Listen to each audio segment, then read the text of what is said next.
matters leading to the appointment, employment, promotion, demotion, discipline, suspension, dismissal, or removal of a particular person.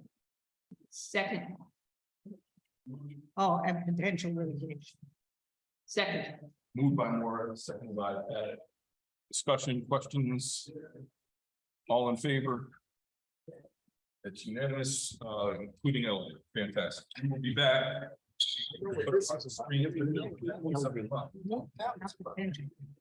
Pending.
We'll be back from executive session. We will continue with our agenda. We do have a special presentation to start this evening's meeting, and that is a presentation of an international trip to Vietnam. So the folks are here to join us. We will proceed from there.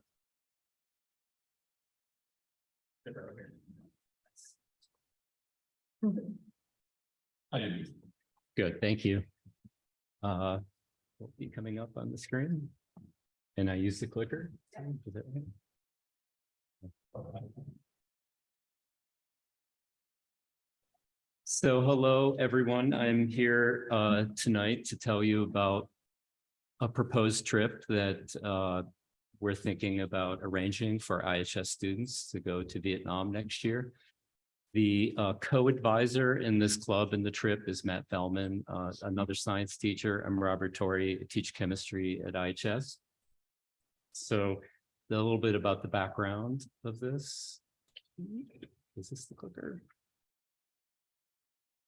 Yeah, so I was in Vietnam this winter for 3 months on a Fulbright fellowship and made a lot of connections, traveled around the country, worked in some schools. And the Fulbright program I was on was specifically for a teacher design a independent research project. And I had a great time there, and I really enjoyed the country. And I had been thinking about while I was there, how that this would be a great experience for students if we could pull this off and get students to go there. So here's a little bit about my experience. It was very eye-opening and very educational. And I went ostensibly to learn about climate change, but in addition to that, there was so much for an American to learn about the history and the culture. And I was I didn't know ahead of time, but there's a lot of cultural diversity in Vietnam, and it was very evident as I traveled around the country. So these experiences that of mine, I think, are the educational bases for these trip that I put in the application that was submitted last month. So it's obviously a cultural exchange. We'll hopefully be going to a school where I worked at, and I've started the arrangements at that school to see if we can manage that. So students would be interacting before the trip asynchronously, and then we would go to the school for a few days at least on our travels in Vietnam. And then the history of the interactions between the U.S. and Vietnam is very relevant, and we'll be visiting some at least 2 or maybe 3 museums that showcase the history of Vietnam in recent times, and one of them is specifically about the war, the American War, as they call it. And then another reason, I think one of the biggest ones that I would like to introduce into this trip is sustainability and the climate change aspect, which Vietnam is very vulnerable, and it's really at the front lines of climate change, experiencing sea level rise and salinization and extreme weather in ways that I don't think in the Northeast of the US we really are experiencing yet. So I got back in the very beginning of May, and I was thinking actually about the trip while I was in Vietnam, and I ran into Lily Talcott, and the first thing I asked if it was actually a feasible thing, if a teacher could propose a big endeavor like this and pull it off, and she said, sure, go for it. So I read the board docs and filled out the application. We started applying to get student interest. We put posters, a couple hundred around the school. It was on announcements. It was sent to email through students. We had an informational meeting in probably about the middle of May, after about 2 weeks of advertising it, and over 100 students came. It was in this room. And then we had an application process, and the application was just a Google form. It was not particularly difficult for one to pull off. It was some very obvious, easy questions, 2 little mini essays that they wrote about why they wanted to go.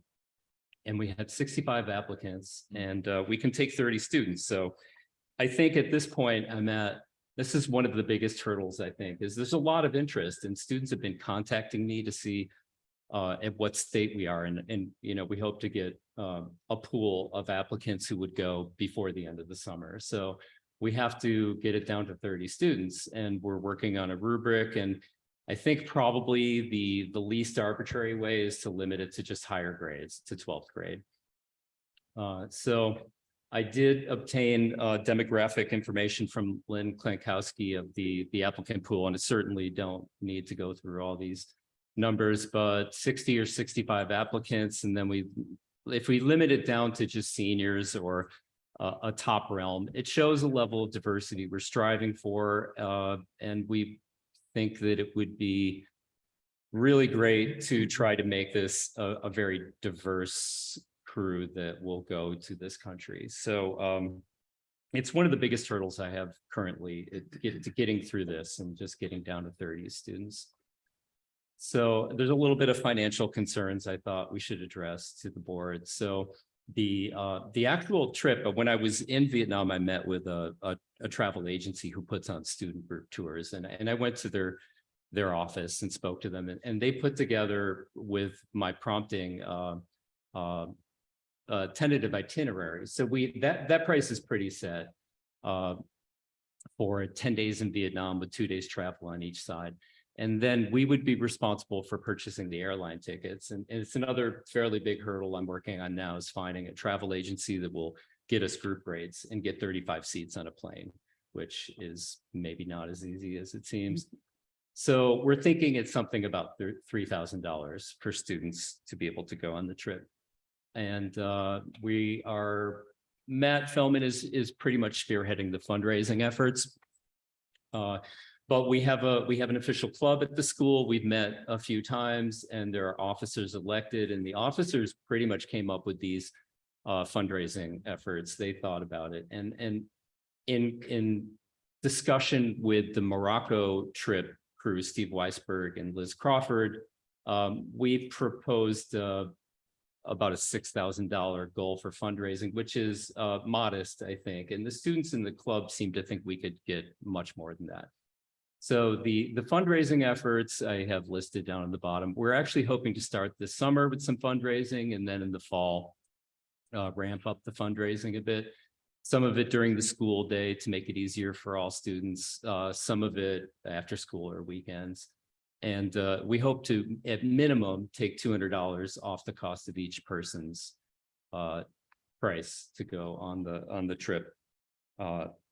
So then we'll pursue grants and donations, and this I think would be specifically used for scholarships to make the trip more possible for those in financial need. And so I've approached IPI about writing some grants, connecting classrooms in particular, and also PTA I've been in contact with. And so we're attempting to try to gather some money for donations that would be used for scholarships. And I think, yeah, so there's a little bit about the Connecting Classrooms grant. So I'm proposing that we have several ways we're connecting people. So it's our school with the school in Kento, which is in Vietnam. And then there's some Cornell people that I've been in contact with, a professor of Vietnamese studies. There's another professor who actually took Cornell students to Vietnam, and both of them have offered to come and speak to our students. And then in discussions with Mary Grover, we thought about a way we can involve some elementary school students in our district. And so our students would go to Vietnam and learn about their climate change and their sustainability efforts, which are pretty significant, and then come back and we would somehow, we haven't fleshed all this out well, but like go to a couple elementary schools and present our travels and somehow involve students in some authentic way that would be of interest to elementary students. So, and then some safety concerns. And there's obviously COVID things we would consider, like, suggesting students wear a mask for a while, test before we go. I personally felt very safe in Vietnam. I've traveled a bit around the world, and I think it's remarkably amenable for us to go travel there. I think I think that the tour agency, and given that a lot of money will go there, I felt like it would be really important on my part to go meet them. And I spoke to them in person, and I've been having weekly emails with the company. So I feel pretty good about that. I checked the references too that they supplied with me. And yeah, and I think being cautious with street food and water is an obvious thing when traveling outside of the country. So I guess I'm really excited. I think if we could get some district sanctioning of the event before we proceed too much more, and happy to take any questions. Thank you. Board members, questions, comments? I have a comment just to Yeah. include our Tompkins County Department Services for Veterans as an educational component. Okay. We can give you the context. Yeah, that sounds like it would be that would be a good touch. Thank you. Just a couple of questions. Time Yes. frame for the trip? Time frame? Mhm. Well, February break seemed the most obvious. So it's 5 days, 2 days on weekend on each side. And it's kind of a long flight. So we were thinking originally, and in speaking to Steve Weisberg, he suggested maybe summer. And so it would be 2 days travel beforehand and 2 days travel after. So they would miss 4 days of school. And any, what we have asked everyone in your position before is to give us some sense of your expectation about how far the scholarships will go. Equity is real here. Yeah. That's not news to anybody. So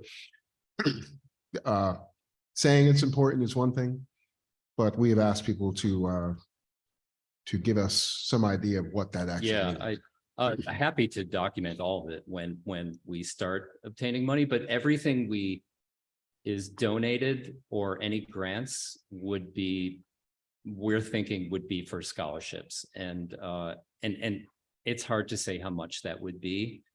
So I think at the minimum, it would cover the airline flight for people who need that, which could be 12 to 1,700 is what we're seeing currently.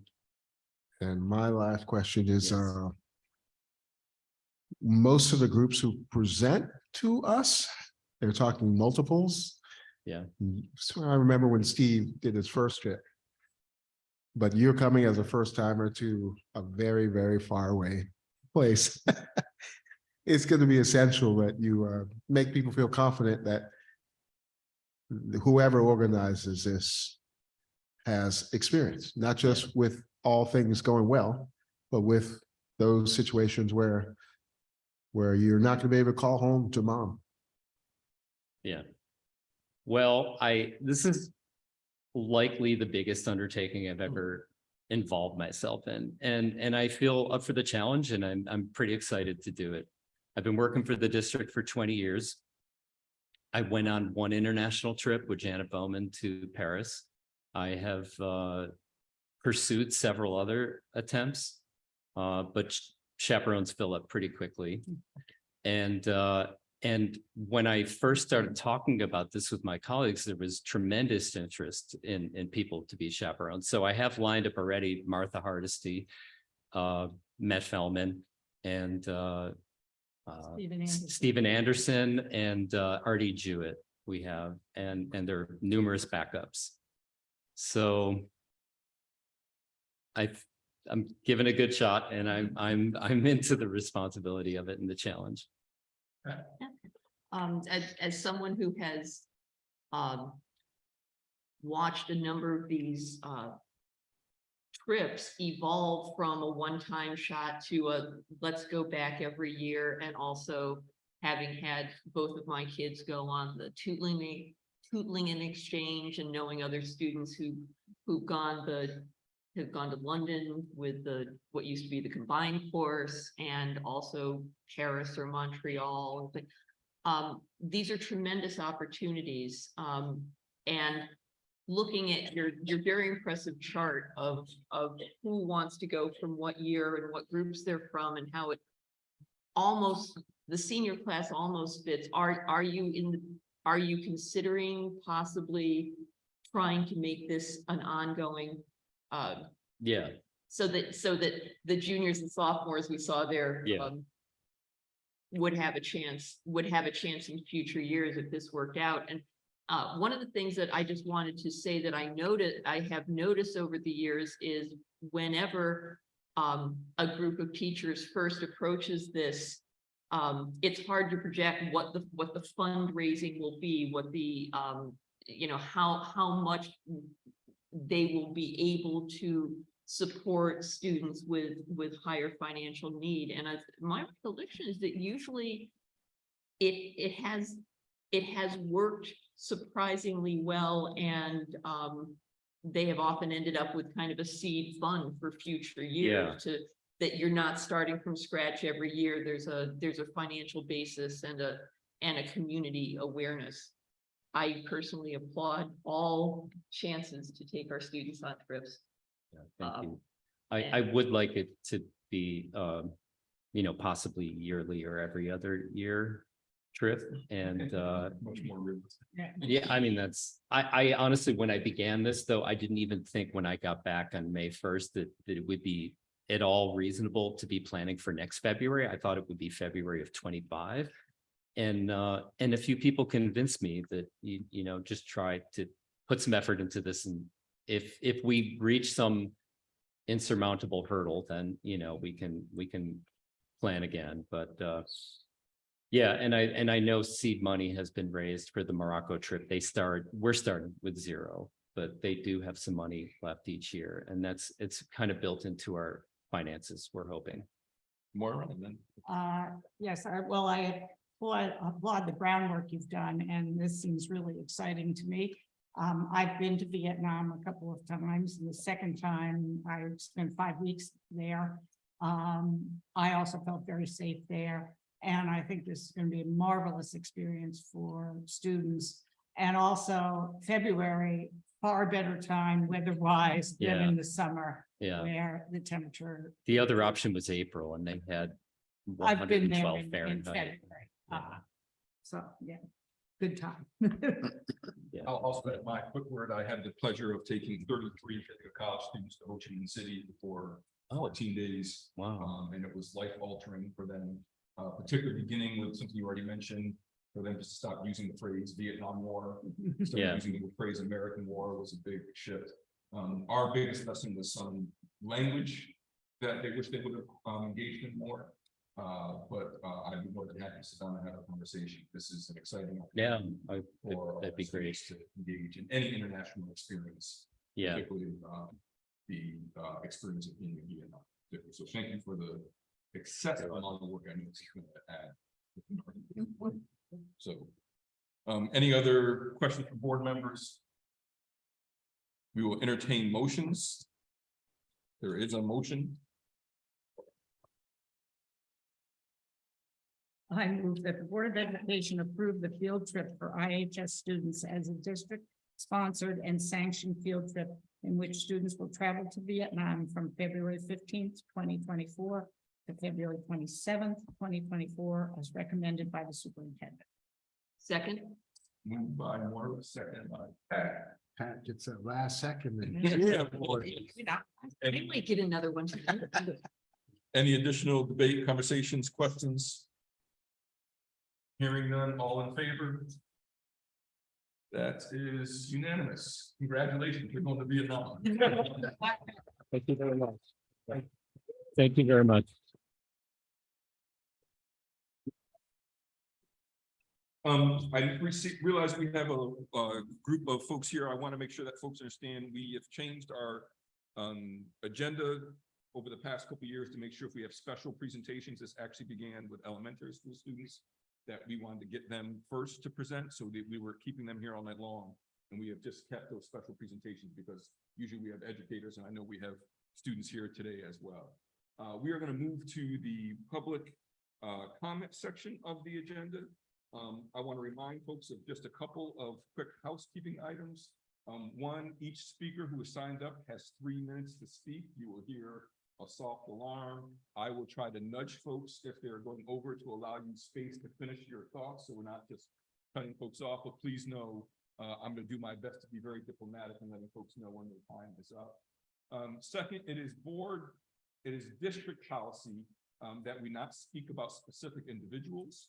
You are more than welcome to speak about titles, but you're not to name folks. And if that's happened, again, I will diplomatically remind you that we don't speak about individual faculty, staff, employees, etc. So I hope that part is clear. And with that being said, I will yield to my colleague, Moira Lang, who will do the absolute best in pronouncing names. Please give some grace. Thank you. First person we have signed up is Everett Shaw. That was pretty easy.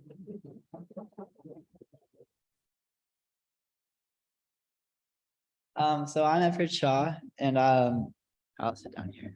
I'm Everett, and I've been on the cross country team since middle school and 7th grade. I mean, I can look back at all the memories I've made throughout the years and like all the bonds between my teammates, and it's been really special. And I think like one key aspect of that has been the coaches, and because they really like they bring the community together, and then they like also help to really foster that culture and that like team. I don't know, like that, just like the team spark that you have. But and as you know, summer has just started, so that means for us cross country runners, we have summer training. And so for that, you have to really work your way up to different levels of your like weekly mileage, just to make sure you're going to get enough fitness for your competition in the fall. And so right now, when we've had like a lack of coaching staff, we really don't have any direction or like any guidance. So that can be kind of dangerous for either like new runners who are approaching the program and they don't really know either how much mileage to do or like how fastly they really want to ramp up. So that can just be a big like risk factor for like injuries that have happened in the fall.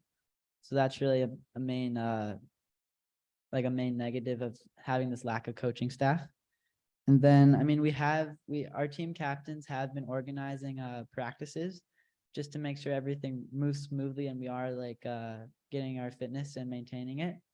But I mean, without like prior years when we've had coaches really like tailoring like specific training groups to different individuals, that's really helped out a lot. I mean, just compared to this year when we don't really have as much guidance and we're more just like winging it kind of and seeing how it works out. So, I mean, I would just urge you guys to like really help support us and make sure that we are on the best path to like success for this fall. But yeah, that's it. Thank you.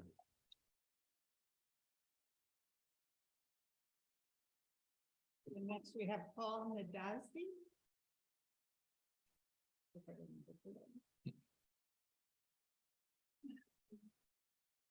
And please feel free to correct our pronunciation for the record. Pretty good, actually.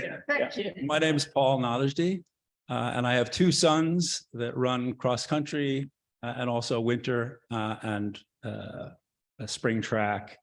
And I'm here because I heard that the athletic department is not planning to rehire the high school cross country and track coach. And further, that there might be no cross country and track teams next year as a result. I think this would be a serious loss to the district and to our kids' educational experience. So I just want to say a few words about the importance of cross country and track to the educational mission of the district. First, these are among the most equitable and inclusive sports. There are no cuts and very low expenses associated with participating. So they're open to a very wide range of students, as is evident from the size and diversity of the teams. These sports help our kids, teach our kids the value of working hard and persevering to achieve their best.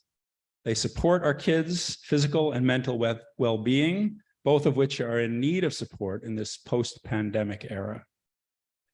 And last but not least, they provide a tight-knit, safe, and welcoming community for our kids that many of my fellow parents have credited with enhancing their children's performance, not only in athletics, but also in academics as well. And I can say that cross country and track have become central to my own kids' experience in high school. Losing those teams and the supportive community that goes along with them would be devastating for them.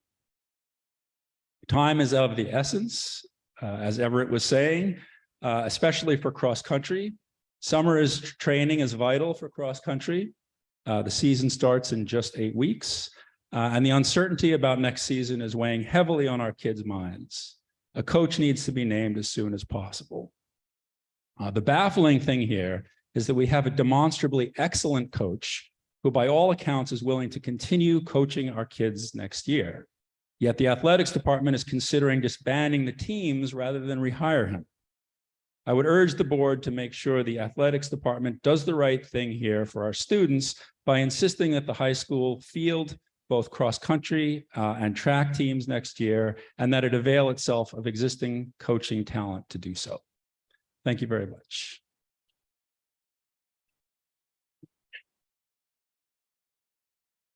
Next, we have Jay Hubies.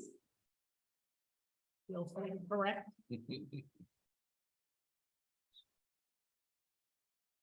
Good evening. My name is Jay Hubish. I am a parent of a stalwart athlete participating in varsity cross country, winter track, and spring track. I have asked to speak today due to concerns that I have with procedures in place for staffing of coaching positions, renewals of appointments, and the internal review process and training for these employees, and with the administration of the ICSD athletics department. I submitted a heartfelt and sincere letter on behalf of our family, along with materials gathered by Amanda Shaw, and sent to you all via email. I ask you all to please read this if you have not already, as it contains not only our submission, but a number of submissions from other Ithaca families and athletes, and also gathered community signatures. These serve to demonstrate to the board the community's strong and vocal support of the leadership of the cross-country and track and field teams over the most recent years, and concerns regarding ICSD's management of staffing. In reading this document, you'll see that under recent leadership and coaching, these teams have seen unparalleled successes in terms of athletic achievement, and more importantly, in the uplifting of our young scholar athletes into mature and confident leaders. I have been a lifelong athlete playing football and then running in cross country and track and field in high school. Perhaps the most important part of that success in creating this love of sport was the stability, community, and continuity athletics offered. Notably, the team coaches and leaders that I had, 2 head coaches, a sprinting coach, a throwing coach, and a hurdling coach, none of them changed at all throughout my 4 years in high school. Indeed, over 25 years later, many of those coaches are still in those positions, or if retired, still going to beats. I'm astounded by what I understand is the turnover rate for leaders of our teams in Ithaca athletics, and recently what I see is a failure to give necessary support and training to well-qualified and engaged individuals, generously giving their time and energy to our youth for marginal pay. What are some of the boxes a coach should be checking in order of importance? Are they welcoming and inclusive to all athletes? Do they generate sound training plans catered to the individual needs of the student athletes? Do they celebrate the successes of the individual as well as the team to build confidence? Do they foster positive and healthy competition? Do they foster student ownership of their training and performance? Do they work with student captains and listen carefully to the concerns of the team? For cross country and track and field, my opinion is that the answer is a resounding yes. At some point, you might even ask, is the team successful against other local, state, or perhaps even national competition? And again, for cross country and track and field, the answer is a resounding yes. I could extend this list, but the key point that I wish to make is that if a coach is with flying colors, making student athletes happy and making their caregivers happy, then IC Athletics and the board that supervises the district should be doing everything in their power to retain them, work creatively to give needed support through additional assistant coaching, staff by other means, and expend every effort to train them over multiple years for whatever additional expectations the district has of coaching staff. We're at 3 minutes. You want to?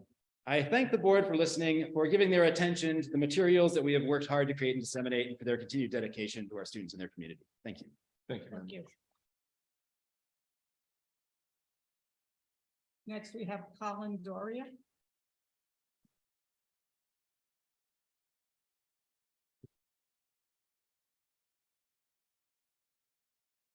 Hello, everybody. This is not about cross country, although I was a cross country captain and did it all of high school. So I love it just as much as you guys do.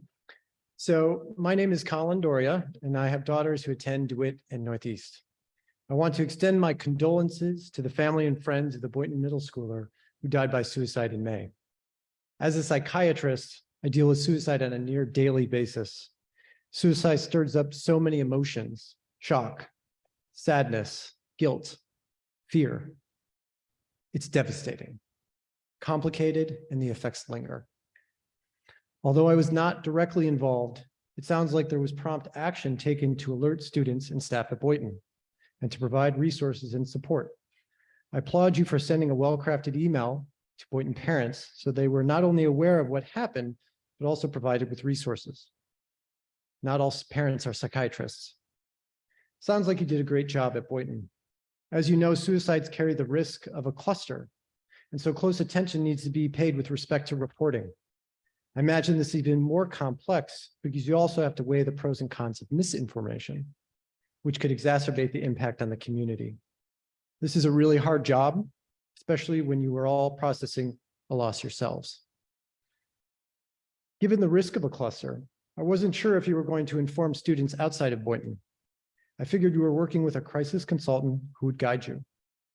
My wife and I, who learned of this tragic event within hours, talked that night about how we should handle this with our oldest. In the end, we decided to see what happened at school and followed your lead. You made the decision to inform the students at DeWitt within days. We and all the other DeWitt parents were unaware that this was done, as you didn't send an email alerting us. We checked in with our daughter every day to see if there was any announcements or anything notable happening at school, and according to her, nothing happened. So as a school district, you decided to tell middle schoolers sensitive and devastating information that would thus increase their risk for suicide, and didn't tell the parents who were responsible for them. This was a mistake. You should have sent an email to the DeWitt parents if you were telling the kids. I can't understand why the parents were not informed. So Jess and I reached out to you guys with our concerns and wanted to know how to make this, how you made this decision. I have about 30 seconds left. Is that okay? I've been reading it a little slower. I could speed it up. But so I met with the deputy superintendent to discuss this. I appreciate her hearing me out, validating my concerns, and welcoming me to work with staff regarding future policy. However, I was disappointed as she refused to discuss any reasons why the parents were not informed. offering very little transparency. In addition, she declined to provide specifics about who made the decision. She declined to discuss it further, saying that she made a promise to someone who she couldn't disclose. I think great leaders take ownership for decisions, acknowledge mistakes, and provide transparency. Making a promise to someone is baffling to me. I'm not looking for personal details. I'm looking for reasoning regarding policy. I'm concerned that you are further alienating many of the DeWitt parents who are still upset about the abrupt removal of a principal at Northeast with little explanation given. I ask for improved leadership and that active, tangible steps are made to repair the relationship with the parents. I realize this is a minor aspect of your response to the suicide. And so I do want to thank you for handling a very difficult situation. And I know it was hard and there's no real answer. But as far as the DeWitt parents, I think it could be done a different way and a better way. Thank you. Thank you.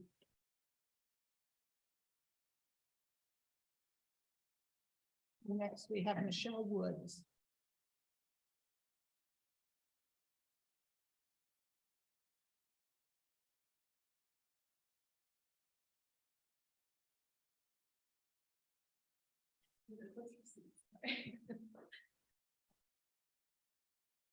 Good evening. I'm Michelle Woods. I'm also a parent of 3 students in the district from 3rd to 12th grade, and my oldest is on the cross country and track teams. And as the district is in the process of hiring coaches for the upcoming school year across all sports, and as there seems to be some uncertainty of what might be going on, I just wanted to express what many of us as parents and students value most in a coach. So a great coach, as we all know, is not easy to find. They need to be reliable. They need to show up every day for practice and every competition in all weather. It involves early Saturday mornings, late nights during the week. It's a huge time commitment, especially if someone coaches multiple seasons throughout the year, as cross-country and track coaches often do. Of course, they have to have serious expertise and intricate knowledge in their sport, knowing what training is appropriate for growing high school students, how to keep them challenged, but not pushing so hard that they risk injury or burnout. They have to know, in case of running, they have to know the mechanics of good running form and good nutrition and training and knowing strategies of how to pace a race and how to work together as a team with their teammates. Of course, they need to encourage and support individuals, seeing them through highs and lows of a season, and regardless of if they're the most novice or the most advanced in the sport. They need to create a positive environment that strengthens students' mental health just as much as their physical health. They need to create an inclusive environment that welcomes and respects each and every individual in a very diverse student body. They need to model and cultivate great sportsmanship. At the end of an intense race, there's nothing better than seeing members of opposing teams shake hands with each other, congratulate each other on their wins, help each other up off the ground. They need to also cultivate a strong team dynamic where members really feel like a family that support each other throughout the season. And of course, the longer a good coach sticks with a team across multiple seasons, the more valuable they become.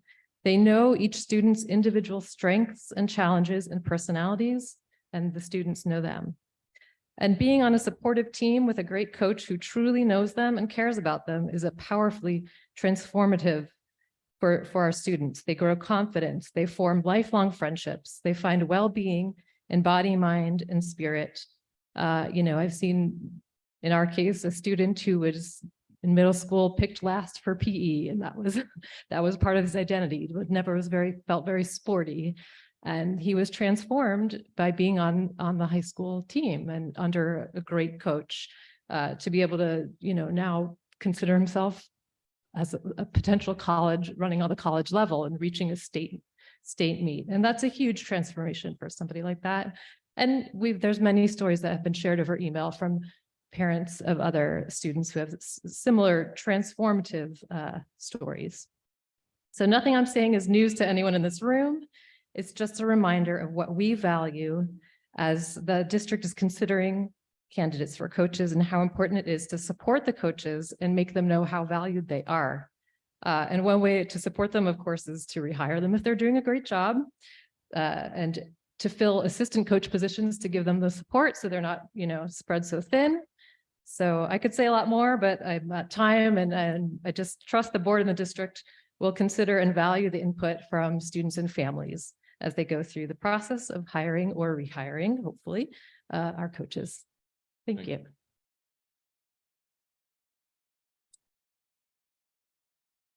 And next, we have Stephen Manley.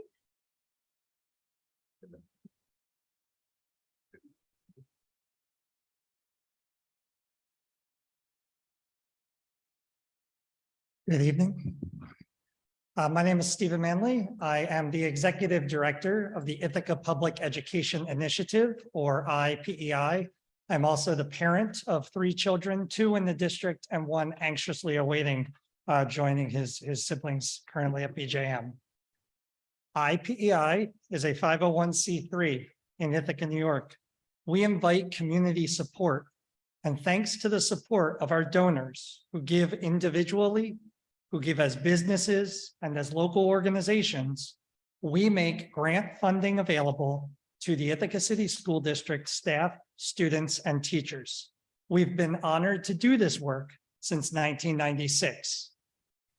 This year, we have made approximately $40,000 of our donors' gifts available to fund 44 projects and programs in every one of our 12 Ithaca City School District schools. Some of these dollars pass through these meetings. Others go directly to recipients. These grants have impacted, by the recipient report, the educational experiences of 4,000 students in our district. Programs and projects funded this year alone by IPEI's support and our community dollars, these have impacted the academic, cultural, social, physical, and emotional learning of our children. Our 2024 school year funding cycle will start again in August with 4 funding opportunities for ICSD staff, students, and faculty members. Along with our grant programs, our affiliates, the Fine Arts Booster Group, or FABG, and the Ithaca STEM Advocates, raise funds to support the fine and performing arts in our middle and high schools, as well as support raising funds and celebrating the success and work of our STEM programs throughout our district. This year alone, under the volunteer leadership of Jasmine Wagner, the Fine Arts Booster Group facilitated the donation, repair, and transfer to Daphne Shalulu's team. See, I dropped the name, sorry about that. I'll apologize. The Fine and Performing Arts Director, I did write that down too. We facilitated 33 instruments moving out of attics and basements and people's houses into the hands of students where they're used again. And thanks to Hickey's Repair for their support in repairing all of these instruments and making them available to our students. The Ithaca STEM Advocates Group celebrated and invited gifts to sponsor our VEX World Championship team and state, national, and regional competitive teams in TSA, Code Red Robotics, Science Olympiad, and many others. IPEI was also honored to serve as a fiscal sponsor for Boynton's recent 6th grade camping trip, helping their leaders make the trip available and open to all students. This year, as we close our grant making, I'm excited to share that under the leadership of Millicent Clark Maynard and Andrea Volkmar, we will introduce a new grant, the IPEI Student Leadership Grant, specifically targeted to allow our students to request community support for a project or a program that they want to see happen in their school or in their community. We have seen amazing things when our teachers ask for community when they receive community support through IPEI, and we are excited to hear from our students what they'll do with that support. It's an honor to do this work and to enter into our 28th year in the coming weeks. And very quickly, thank you in a special way to our superintendent, to Chris Malcolm for joining us as our liaison this year, and to all of you who've connected with us in your volunteer leadership roles. And finally, I want to thank IPEI's board of directors, including Marjorie Broadhead, who is joining me here tonight, our new board president of IPEI, for their hours of volunteer service and leadership in the seeking the improvement and growth of our student experience. Thanks for the extra time.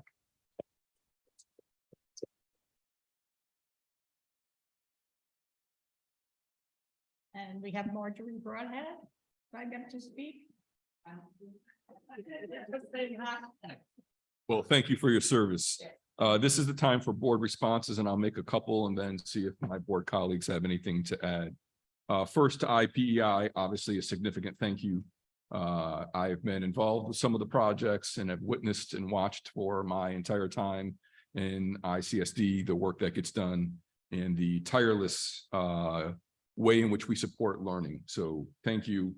And folks who know Millie Maynard Clark and the student leadership grant know that that is going to be completely successful because she has already shaken down a couple folks for donations at various events. So look forward to seeing how that program grows. Thank you very much. To the comments made by Colin Daria, thank you for coming to speak to us. I think you identified that this is never an easy situation. I want to be clear as board members, as elected officials, as educational leaders in the district, there's a fine line between what people see sometimes as lack of transparency and law, privacy or otherwise. And so I tread lightly when people are making comments about a lack of transparency as opposed to things that folks are unable to share for different reasons. And we could have this conversation. This is not the best place to have this conversation. We can have it more. What I can tell you as a board, this has been a topic of conversation for us with our leadership team. And we are anticipating at the reorganization meeting on July 6th, that there will be a proposal for an advisory council on mental health who will be tasked with the creation of a suicide prevention policy. That work has already begun in the district and has been started for 5 or 6 months now. So it's not necessarily new, but we thought it'd be a good way to be able to bring various folks who are doing this work together in the same space, including experts who have already been involved with district efforts, including the most recent tragedy. So there'll be more information coming out about that, and I look forward to connecting around that as well. To the folks who spoke about our cross-country season that's upcoming, first, please know, thank you for coming to share, first and foremost. Know that board members give tirelessly of their time, much to my family's dismay, and I imagine others. And the reason why I mention that is that we read every single email, right? We read it, we hear it, we pay attention, we're listening. There's a lot that we can do and a lot that we cannot do. There's a lot that we can say and a lot that we cannot say. So we can't speak to specific personnel matters. What we can tell you is that folks are paying attention to the process, fully look forward to having a cross-country season this coming fall. And while the board does not select or does not choose or does not evaluate, we do ultimately approve whatever coaching decisions are made. And this is an ongoing process, and we look forward to having more information soon. And in the interim, I would actively encourage parents, caregivers, community members, and scholar athletes to reach out to the athletic director directly, or to reach out to Dr. Brown directly for additional information and conversation. And that would be the best path that we can afford to have additional information for there. So we are greatly appreciative of folks coming and sharing your insights and your time with us. It absolutely does make a difference. And again, please know that folks are listening or paying attention. Any board member colleagues want to add to that more? I just want to say, yeah, Steve, I'm really excited about this student leadership grant. I think it sounds fantastic. On top of all the fantastic work that has been done going back to 1996, and that's when I was still teaching. I was part of a team that received grant money to do several projects. So thank you so much. Thank you, Sean, for sharing everything concisely and effectively. I appreciate that because there's nothing more I can say to what you responded. Thank you, Steve, for coming down. I appreciate everything you and IPI do for the district and look forward to continuous work in the future. With no other comments? All that's been said so far, I agree with. I just want to add a couple of things. Everett, you get a special shout out as a student for speaking to us. We know that's not easy. You did an excellent job. And you relayed your teammates' concerns very favorably, so we appreciate it. I just looked around really quickly during this. I counted. There are 9 of us as board members doing this as volunteers, the 14 staff members who stayed until 8 o'clock, and how many parents in the audience? I say that to say this is clearly a room that cares about kids. And I took down some copious notes from Jay and Michelle that we might want to incorporate into a job description. That was fantastic. Strategy and leadership and collegiality and nutrition. I mean, these are all some pretty incredible things that we all want for our kids. And I appreciate your concerns about time. I'm not aware of anything about the annual cycle of cross country. So that was edifying for me. And I'm sure that the folks who we do manage as board members are factoring that into your consideration. Steve, we know how lucky we are to have an educational foundation in town, right? You don't have to tell us. Thank you for leading it. All I have to say about Millie is I'm surprised she hasn't called me already to tell me what to do. So I'm awaiting the call. And yeah, I think that's it for me. No, that's not it for me. Colin, we have been reviewing other school district policies. I don't know where you're sitting. We've been reviewing other school district policies. We've been reviewing university policies around the best practices that will guide our staff. I will tell you that from my perspective, having served on the board of suicide prevention and crisis, my first board in town for almost a decade, I'm shocked at how well our district performs under these very difficult circumstances. But policy should define our expectations for the entire community, and we haven't gotten there yet. So hopefully you will agree to serve with us on this committee as we begin to think about what the best nuances of this policy should look like. Thanks. And I'll just say on a quasi lighter note, as we transition to the next part of the agenda, to the scholar athletes in the room, you have changed my world. I have never measured my running and mileage. So I have to do some work. I'll be reaching out to you about to see what that looks like and stay healthy. So thank you all very much. Greatly appreciate it. And we will continue on with our agenda for this evening. That brings up next. Well, I can pause for a second. Folks want to stay for the rest of the agenda, or if you're in, make an exit. That brings up next the consent agenda. It is I will pause for a second, good folks.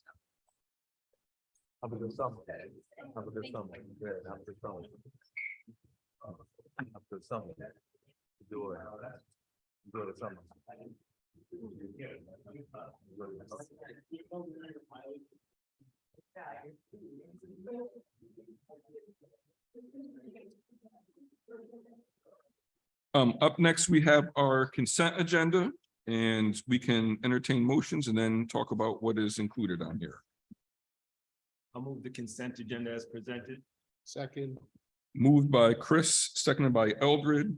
The consent agenda includes, there was one thing I want to say again, additional services where the district will be partnering with other school districts around mental health services, additional money from IPEI. Thank you very much. And then there are some other items, including a robust personnel report as well. Questions, discussions, debate?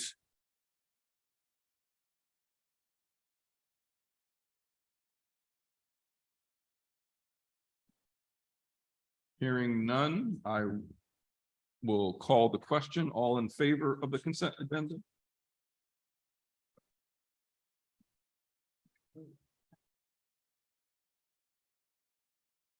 She noted, she's going to note your abstention from the minutes. I don't see. All opposed? Abstentions?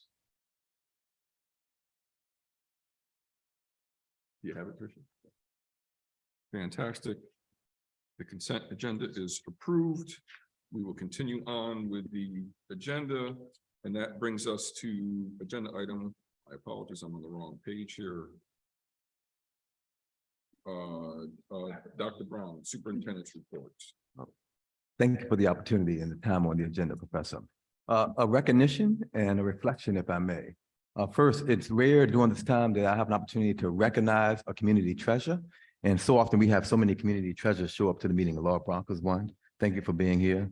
But tonight I really wish to recognize Mr. Rob Ainsley, who's in the room. And then for folks who didn't know, Rob served on this board in this room for 5 terms, 15 years. All right, he's as always correct me, but just to recognize a community treasure, Rob Ainsley, thank you for being here. And thanks for your leadership in our community for so many years. And to be back in a space, it's just good to have you here. Thank you. And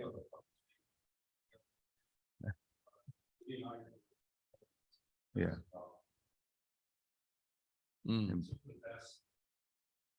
Volunteers, who are the best board members that the school board has had in a long time. So it's truly a corporate that you did wonderful and continue to do work. And that recognition is coming in a minute too. I got you.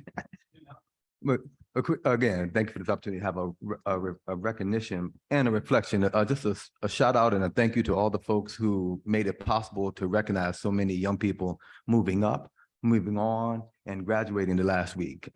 Many of the board members, thank you for being at so many ceremonies. Many of you were at multiple ceremonies, including those that were 80+ degrees in the middle of a hot field. All right, so thank you for being there and showing up for our young people. They saw us and they appreciate it. And this was a special one for me too. I must admit, it was very emotional. Ms. Talcott helped me through a couple. Going back to 2011, there were young people who were part of the contingency, for the folks in the room who remember, with the Welcome to Our Town, Dr. Brown song. And there were quite a few kindergartners who were part of those conversations, many of whom I've grown to love as if they were my own kids. Those young people graduated this week.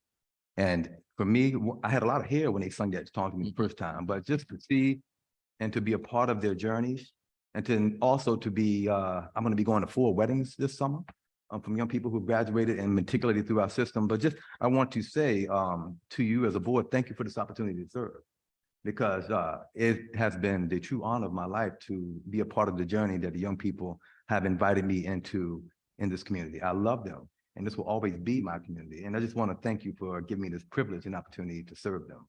And I hope to be at many more celebrations of learning in the near future, next year and beyond, whether I'm the superintendent or not. So thank you. Thank you, Dr. Brown. That brings us to our next agenda item, which is a resolution to set the date and time for the reorganization meeting. It's agenda item 12.1, and we will entertain motions. I move that the Essex City School District Board of Education, upon the recommendation of the superintendent of the schools, approves the scheduling of the annual Board of Education reorganization meeting for Thursday, July 6, 2023 at 9 a.m. in the Administration Boardroom at 400 Lake Street.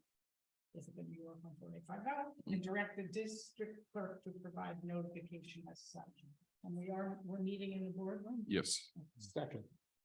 Moved by Maura, seconded by Eldred. Discussion, questions, debates? Yes, we're meeting in the boardroom. It may be a little warmer. Hearing none. All in favor?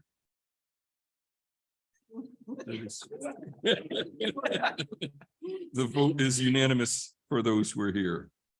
This brings us to our last 2 agenda items. I want to thank, I hope I can say this lovingly, a mentor of mine and a great colleague who also served this community in ways in which people do not always appreciate and weren't always able to see. the tireless work. And I want to thank Rob Ainsley for stealing my lines of gratitude for these two folks, but Rob got there first. Indeed. But we have a resolution here, 12.2, in recognition of Dr. Wazaloo. I will try to read it. My glasses are in my bag, so I'm going to apologize in advance, Dr. Wazaloo. Isn't that very kind, Chris? Wow, that makes a difference. Whereas the Ithaca City School District recognizes the service of Dr. Patricia Wazaloo on the Board of Education for 12 years. And whereas her service on the district's policy committee has led to significant revision and the creation of numerous district policies that are producing more access and opportunity for students, including the Code of Conduct, technology and special education policies. And whereas her commitment to and expertise in human resources has resulted in the recruitment and retention of faculty and staff that better reflects, promotes, and validates the board and rich diversity of our district. And whereas her unwavering support of meaningful curricular implementation has meant the advent and growth of the ICSD anti-marginalization curriculum throughout the school district.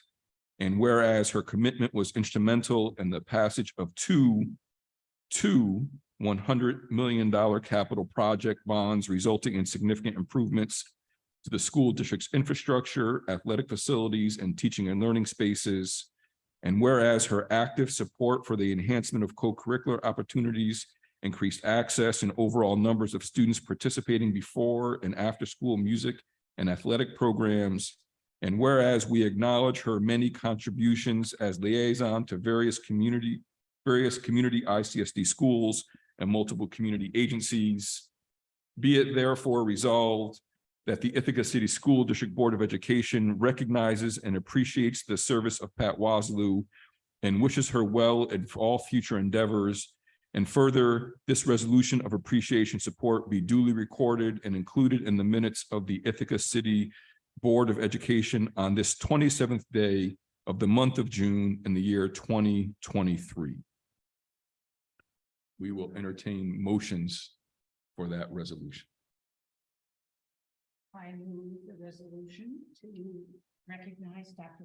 Patricia Wazaloo. Second. Moved by Maura, seconded by Chris. Comments, discussion, debate.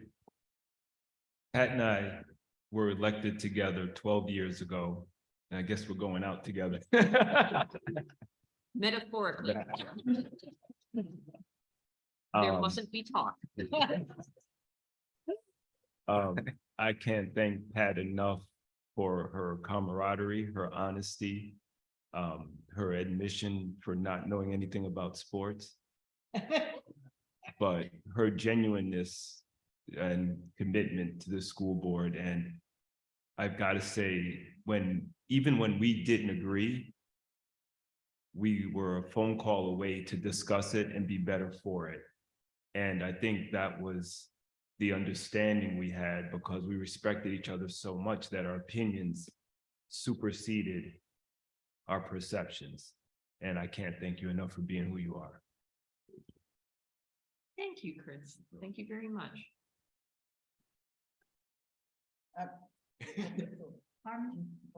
I just want to say, I'm going to save my remarks till after we do Chris's and talk about you both. Well, I just want to thank you, Pat, because you've always been a mentor and a community colleague, and from our journey from years ago. And the biggest challenge for me was to make sure I pronounced your name correctly. And I remember after I got over that hurdle, it was just smooth sailing after that. And I just thank you for welcoming me last year on the board and giving direction and just being a continued mentor. And now you have your Tuesdays free. Yeah. Yes, I do. And so does Chris. Pat, I just want to just want to add my joy at being your partner on this journey. There will be things I'll say, like Maura said, after Chris is honored too, but very specifically, you opened up your home and your family for us to really see the impact of this education. From little old smidgen to Vika and understanding how Code Red Robotics and an understanding of STEM really launched her career and her family. It's been a joy, not just, like I said, to do the work, but to really experience the benefits of what we're trying to do for genuine human beings who we watch grow up from a very small size to successful adulthood. So thank you for that. We need to continue those parties somehow though. Because those were fantastic. But thank you. It's been an honor and a pleasure. And I know more about Ukraine now than I ever thought I would. So thank you. Thank you, Eldred. For the record, the parties he's referring to were our annual gathering for Ukrainian Independence Day, which was put on hiatus first for COVID and now for some of the worst violence that we've seen in the world since World War II. I thank you for being there. I thank all of my colleagues who have been there, and hopefully in the future we will have celebrations again. Thank you for your words and for getting to know my family. Vika always speaks fondly of you. How's Eldred? The same. That's all. That's the best you can ask for. Pat, I'll just add, we formed, when I ran for the board, just a couple of years before you ran, we did not have a policy committee. And we started a policy committee, probably my second or third year on the board. Pat started attending policy committees before she was a board member. Pat started lending her expertise of not just wordsmithing, but making sure that the words captured what we were trying to make sure the policy stated before she was elected to serve in this capacity. I don't think that there's another greater statement that one can say that I'm going to give up and spend time wordsmithing policy line by line, Oxford comma by Oxford comma, to demonstrate that we are trying to be as thoughtful, inclusive, and accessible as possible. And there's no doubt I'm going to miss your role and your voice on the board. And I'm especially going to miss your role and your voice on the policy committee, which we have served on for the past 12 years together. So it's going to be a tough loss, but thank you for all you've done, Pat. Thank you, Sean. And I was thinking on the drive over that I really will miss the policy committee most of all. And who else is ever going to tell you that? I just want to take the moment to thank everyone for what really have been 12 exceptionally valuable and rewarding years. This is a wonderful community to work with. I have met so many wonderful people, fellow board members, our administrative team, teachers, parents, students. When I ran for the board 12 years ago, I wasn't upset about anything. I just wanted to make things better. And to try and give kids the best education they could, to give teachers the support they could, and to keep the community, to keep the Ithaca School District the best it could be. I feel I have made a number of accomplishments. I've done my part. I could not have done any of it without the really fine board members we've had here, without the teachers and principals and administrators that Dr. Brown has brought into this community, and all of his administrative team, with the exception of Bob Van Kuren, have come in under his leadership, and they're a remarkable team. We really have a remarkable district that is much better than I found it, and I'm proud of whatever I could do to help. And now I'll rest on Tuesdays. And with that, we will call the question of the resolution. All in favor? All right, I'm in favor. Thank you. It passes unanimously. Thank you very much, Pat. We'll be gifting you something, a plaque. I want to make sure we say that right shortly. This brings us on to agenda item 12.3, a resolution for Chris Malcolm. And should I read it?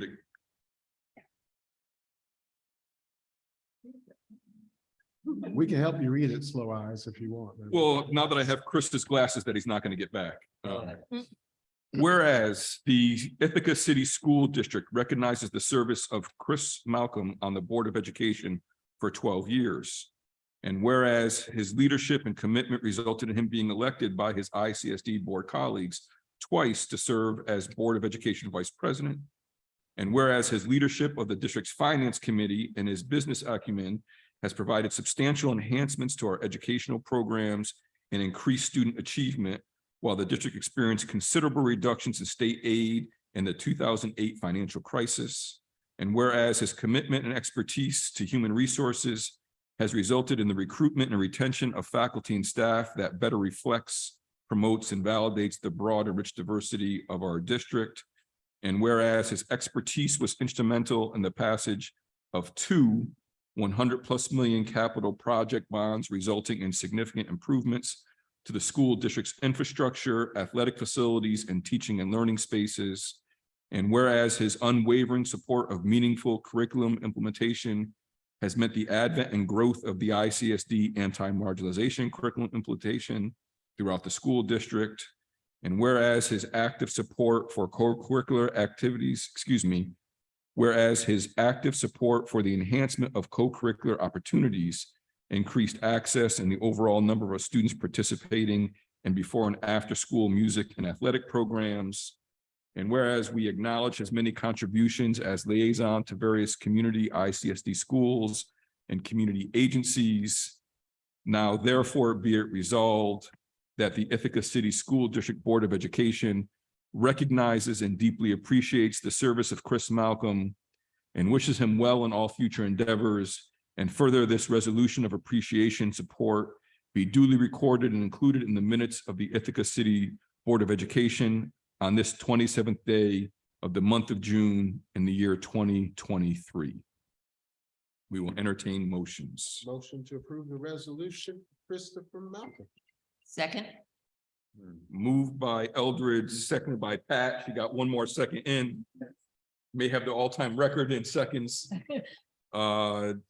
Debate, discussion, responses, comments. Maura. I'm gonna miss you both so much. 8 years ago, I got to know both of you. I was greeted so warmly by both of you. And I have learned so much and felt so supported by both of you. Pat, we've been policy warriors for 8 years. So I've been on policy with Pat and Sean my entire tenure on the board. I've also served with Pat on HR and curriculum. Chris, it's been HR all the way. And, you know, we've debated, we've laughed, we've torn our hair out at times. But we've just, I felt your commitment. It has at times like strengthened my commitment at those times when I was, you know, tearing my hair out and sometimes like, I don't know if I can do this. Your unwavering commitment to the vision and the welfare of the children of this school district has made me, you know, strengthen my spine and keep on keeping on. And I'm deeply sorry that I'm going to be keeping on without the two of you. Thank you so much. Any other board comments? Well, I would like to add my comments to Chris Malcolm's fun 12 years on the board. I have always felt this weird bond with you because we ran together and We're going out.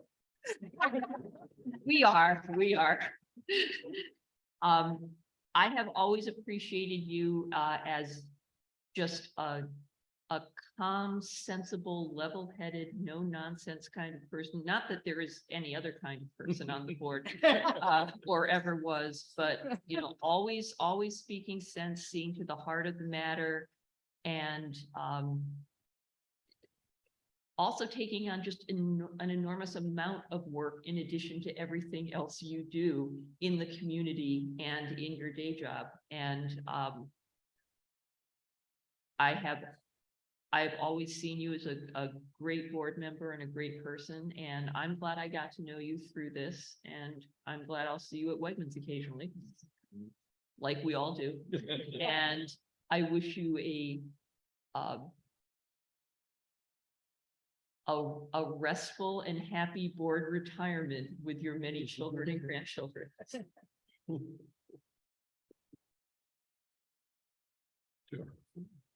I obviously don't have the length of service of the rest of you, but I just want to say to both Chris and Pat that I really appreciate your warm welcome of a year ago to me, and I'll miss both of you very much. Thank you for being here. Aaron. I also, of course, want to thank you. I have so much respect and admiration for your work and your commitment. And, you know, I didn't get to know you very well because the pandemic came and went and, you know, it was all virtual. But I just really appreciate you. Thank you.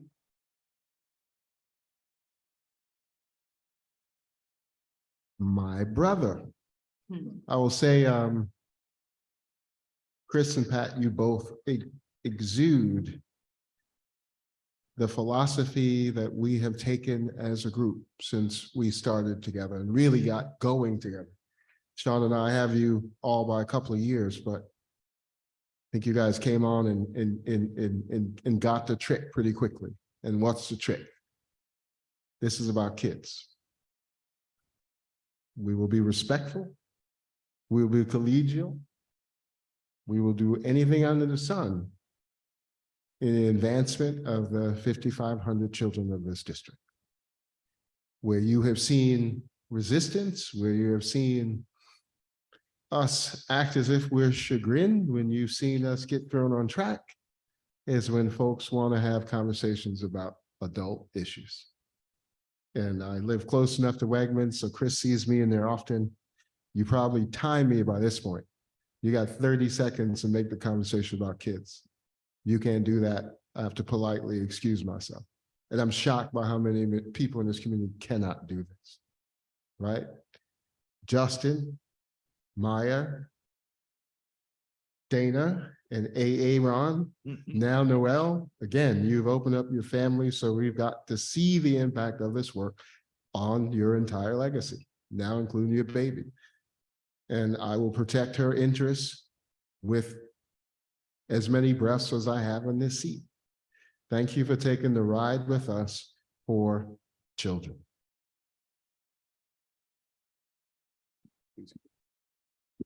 Thank you, Chris. As I said last week at the Finance Committee, I'm not a committee member, I'm a committee member of the Facilities Committee, but I always attended the Finance Committee to just hear about things. And you have been such a good role model. Excellent. You have led the Finance Committee this year. And anytime I had any questions whatsoever, you knew as much as Amanda did, and I would go back and forth between the two of you. So thank you for leading that. It's been a great experience working with you, for your mentorship, and you will surely be missed. And thank you both again for the years of service, because sometimes we underestimate how much time and commitment board members put in. And I know that over the years, you two have definitely put in a lot of time. So thank you. I will share most of my comments with Chris Malcolm in private. We are not going out. But what I will say is Chris may not even recognize this. One of the lines he says to me the most is, "Shut up." And the reason why I say that is that Chris doesn't like to get lost in the fluff. Cut to the chase. What are we talking about? Make it real. Let's make a decision. And that, as someone who spends most of their life living in theory and in books and trying to use words that I don't even understand, to have you hold me accountable in that way has meant more than you know. And I'm looking forward to seeing you after Tuesday evenings and seeing what it is. But to Karen's point, thank you all. People do underestimate what it is to be a board member, the amount of time. And I would dare say oftentimes the emotional energy that is spent as well. So before I shed a tear, thank you both. Definitely loved and missed. We will take the unusual step and see if there's anyone in the audience that would like to say a quick word as to our outgoing, and there's no pressure to do so. I'm sorry, no, I'm just messing around, Jeff. Go ahead. I go to a lot of meetings, work with a lot of boards, and this group as a group, there's such decency and integrity and thoughtfulness to your difficult discussions. Call me a glutton for punishment, but I'm just continuing to come to these meetings with no agenda to watch you and to hear the way you recognize it. When a board member speaks to what you created together, it's very difficult to attend to contentious matters and yet find ways to talk with each other with genuine respect. There's such a sense of your respect, your respectfulness of the things that you created, Dr. Brown has created, and it is a testament to all of you. And for those who are outgoing, you've shaped something that benefits all of us in the community. And it's not just the specific things you may have done in the policy committee or the finance committee. It's showing the community what it looks like to show up with service in a context where people can really disagree and work towards important things with mutual respect. It's very touching. It's really touching. I did share. I really appreciate all of it. You all do it. Thank you for your words. And maybe that's a good place to let Dr. Brown speak as well. The diversity of this board is what makes it great. And then what other board in America could have Chris Malcolm and Pat Wasilou in this type of relationship and connection? And I say that my first conversation with Dr. Wasilou was, I hope you remember this, was in my office as I was trying to convince you of the need for the role of a superintendent. Because prior to that, you thought, as you said, I've never known of a good one, all right? So I had to spend my time in that meeting convincing you of the importance of my role and why it was important to be here. And I think I inspired you to run for the board at that time. And it's been a 12-year journey getting to know you and your family and doing this work together. And I love your children. You invited me into your home. Vika is one of my I say to her every time, she's my all-time favorite. I love her, and it's been an honor to serve and work with you. And Mr. Malcolm, when I was allowed to come to Ithaca, and I say allowed because my elders allowed for me to move here. My daddy said, what? He said two things to me. Find a role model who shows up every day. That was you, bro. And for folks who don't know, at the time, Chris Malcolm has had multiple jobs. And the brother never takes a day off. And he always shows up. And he said, the second thing he said to me, find someone who looks like you, who also loves. And that's you, bro. And I know it's not easy. And I say this vulnerably. It's not easy being in this space. As my daddy said, I moved up south with my identity and just being safe here. So I've had to find folks who are role models and provided me the safety I needed and the grace. And you have done that for me the entire time I've been here. And I love your family.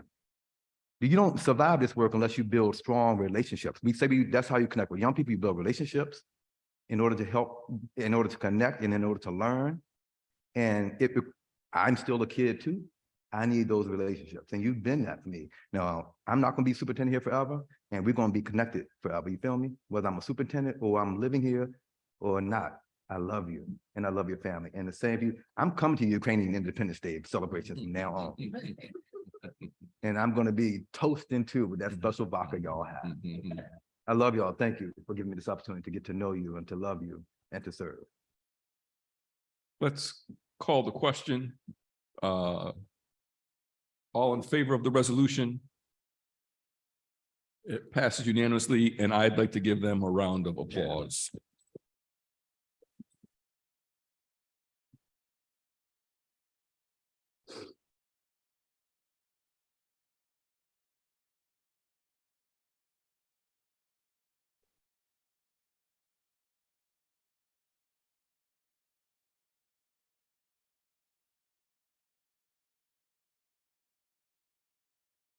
Can I say one thing? No. Just one, actually two. One, I have to thank my wife because I would have never run if she didn't tell me, you have to do this. And I was fortunate enough to have two former educators take me under their wing. First one was Judy Maxwell, and the second was Moira. So thank you both. And I cannot say enough about the executive team and the people in this district. Like Pat said, I feel great about the work we've done. I feel good about leaving and the improvements that have been done. And when I first met with Dr. Brown and we talked about running for the board and what he's doing, and he said, we have to build capacity. And I had no idea what he was talking about. And he broke it down to me, and I still didn't know what he was talking about. And then I started going to classrooms, and we started having different meetings, and we started seeing educational shifts, and we started seeing the kids growing and things changing. And that was building capacity. So thank you. Well, as a former educator, I'm glad you didn't mention me, Chris, so we'll talk about that later. Before we close, Rob Ainsley, your presence here is a demonstration of the work that a board can do, and your honoring of these two folks says a great deal as well. So it's great to see you. Appreciate you very much. Gotcha. With that, good folks, a lot going on. We will continue the work. We'll bring this meeting to a close. Thank you all. Have a great evening. Aaron, thank you for saving me with this.